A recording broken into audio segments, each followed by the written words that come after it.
Have you ever found yourself scrolling late at night? That awful feeling because, you can't even afford gas. Yeah, that desperate feeling. Typing things like, how to make money from home or make money online with no money. Just searching for something, anything that's actually real. We've probably all been there or close to it. Well, if that sounds familiar, you are definitely in the right place today. We're about to do a deep dive into this really incredible personal journey. Yeah, someone who genuinely went from like flat broke. Flat broke. Yeah. To earning $10,000 a month from home. And the amazing part is it's not about some complex, crazy scheme. No, not at all. It feels very practical, actually. Yeah. A step-by-step thing based on, core ideas. No huge startup costs needed, no special background. Exactly. So our mission today really is to unpack the 10 key shifts, the strategies that let this person achieve, well, real financial freedom. We want to pull out the core insights, the things you can actually do. Right, the specific examples from their experience, and focus on how you can use these lessons, how you can start, right where you are with what you've got. Okay, let's jump straight in then. Because the first shift, maybe the biggest one, is getting away from chasing the perfect idea. Ah, yes. The perfection trap. Right, and focusing instead on solving actual problems. The source is really clear. They wasted a lot of time looking for that perfect concept. Which is so common. But everything clicked when they realized, wait, people don't buy ideas. Yeah. They buy solutions to their problems. That's the key insight. Yeah. Their turning point was asking, okay, what problems can I solve with what I already know? And they stressed, you don't have to be some kind of expert to begin. And what's so powerful about that is how it just levels the playing field, doesn't it? It makes starting accessible. Totally. Because it shifts your focus from, oh, I don't know enough, to, okay, what do I know? What experience do I have? Even basic stuff. Right. It's about using what's already there. Exactly. Not inventing something brand new from scratch. So many people get stuck waiting for that, bolt of lightning idea. Paralyzed by it. Yeah, when the real opportunity is often just solving some everyday headache for someone else. That's a huge point. That fear of not having the big idea just stops people cold.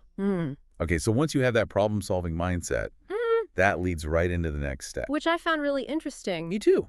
The counterintuitive idea of narrowing your focus, mastering one service. Not trying to be everything to everyone. Exactly. Yeah.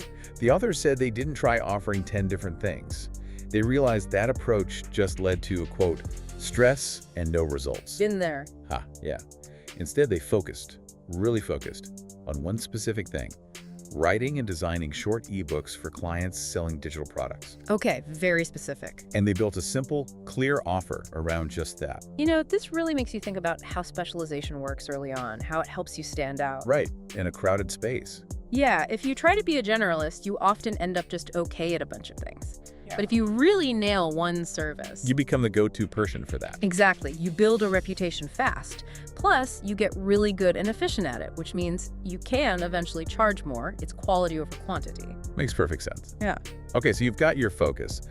Where do you find the people who actually need that specific service? The next piece, community. Yes.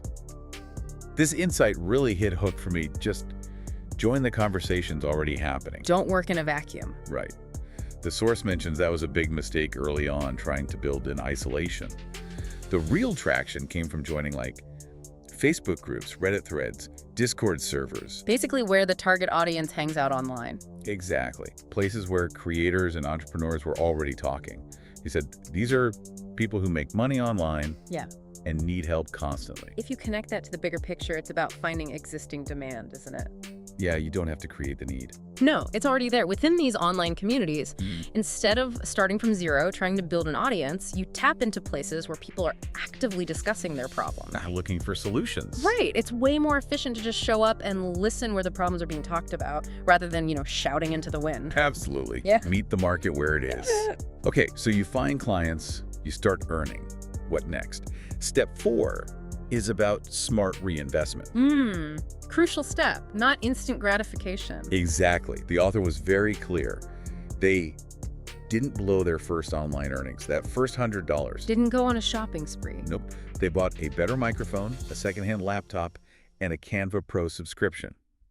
Got positive reviews. The platform's algorithm noticed. And started pushing them higher. Exactly. It's snowball. What's fascinating there is how quality and efficiency can actually beat price on those platforms. It's not just about the lowest bid. Not at all. Okay. Many assume it is. But by delivering exceptional value, being reliable, being fast for that one specific thing, you create this positive feedback loop.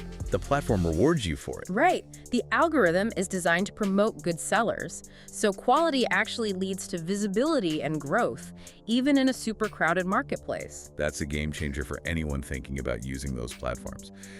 Okay, now, this is where it gets really exciting for me. Point 7. Passive income. Yes.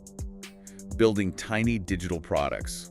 Once they had steady income and experience from services. They started thinking bigger. Exactly. They took the services they were already doing, designing ebooks, writing simple guides, and made their own versions. Productizing their skills. Right. Selling them for just like $5 or $10 on places like Gumroad and Etsy. Accessible price points. Yeah, but the magic was, made them once, and they kept selling over and over. Now, connecting that to the bigger picture, that's the leap, isn't it? From trading your time directly for money And creating assets. assets that generate revenue again and again. It's what so many online entrepreneurs aim for. The key insight is seeing how your service skills can become a product. Finding that niche need. Yeah, often a very specific need that can be met with a low-cost, high-value digital product. Turning your expertise into something scalable. Evergreen income. Love it. Okay, so you have services, maybe you have products. Yeah. How do people find them? Point 8 is about marketing, but maybe not how you'd expect. Not becoming a guru overnight. Exactly. The source says, you don't need to be a social media genius, but you do need to learn a few things. Basic stuff. Like what? They watched free YouTube videos, learn about writing better headlines, using keywords, posting content that people actually share, Practical, accessible skills. and applied it on Fiverr, Gumroad, LinkedIn. The result? Just by changing a few words and descriptions, they saw way more clicks and sales. It really shows how effective marketing doesn't have to be complicated or expensive. Right. People get so intimidated. Yeah, but it's often just about clear communication. Knowing how to state the value, use the right words, present your offer well, even small tweaks can make a huge difference. Demonstrates that sometimes just enough marketing gets you really far. Absolutely. It's directly linked to sales, even the simple stuff. So encouraging. Okay, number 9. This one can be tough for people. Pricing. Raising rates. Yeah, valuing your work. The author had that moment of realization. I'm doing $1,000 work for $100 clients. Ouch. But relatable for many freelancers starting out. Definitely. And the solution was simple, but maybe not easy. They slowly raised my prices. You know, what's really key there isn't just the act of charging more, it's about recognizing your own growing expertise. And its value in the market. Exactly. As you get better faster, build that reputation, your rate should go up. It's often a filter, too. Right, so. It helps attract better clients, the ones who actually value quality and expertise, not just the absolute lowest price. So it changes your income and the quality of your work life. For sure, it moves you from just scraping by to actually thriving. It's a critical step for sustainable growth. Huge shift. Okay, that brings us to the final step, number 10. The ultimate client magnet, they called it. Personal branding. Yes, but in a very authentic way. Huh. Attracting clients organically. This, the author says, was the step that changed everything. How did they do it? Started sharing the journey online. Yeah. Short videos about the work, lessons learned, results they were getting. Not pretending to be perfect. No, they specifically said, I wasn't trying to act like a guru. I just shared what was working for me. Just raw honesty. And people responded to that. Totally. People started messaging them for help. Some Yeah. became clients naturally. If we connect that to the big picture, it really underscores the power of, well, authenticity, transparency. Like a world of polished online stuff. Exactly. Just sharing your real journey, the struggles, the wins, the process, it builds trust in a way that, slick marketing often can't. You stop chasing clients. And start attracting them because people connect with your story. They see you as relatable, as someone who figured things out, and they're drawn to that. Wow. What an incredible journey we've just walked through. Really From that, that late night desperation, not being able to afford gas, to building a consistent $10,000 a month income, all from home. it's quite the transformation. And the main takeaway, the core message that just shines through this whole deep dive, it feels so clear. Yeah. It really is possible for anyone to start right where you are, using what you already have. No crazy money needed up front, no special degrees, Just practical shifts, consistent work. and being willing to learn as you go. Yeah, this deep dive really laid out a clear roadmap, didn't it? It shows that making significant money online isn't some big secret. No magic formula. No, it's about applying these fundamental principles step by step strategically. So, thinking about that for you, the listener, Yeah, what's the takeaway? what's one problem you think you're already equipped to solve? Or maybe what's one single service you could really commit to mastering starting right now? That's the question. What stands out to you from all this? Which insight feels most actionable for your own situation? Hopefully this gives you some concrete ideas. We really hope this conversation sparked something for you.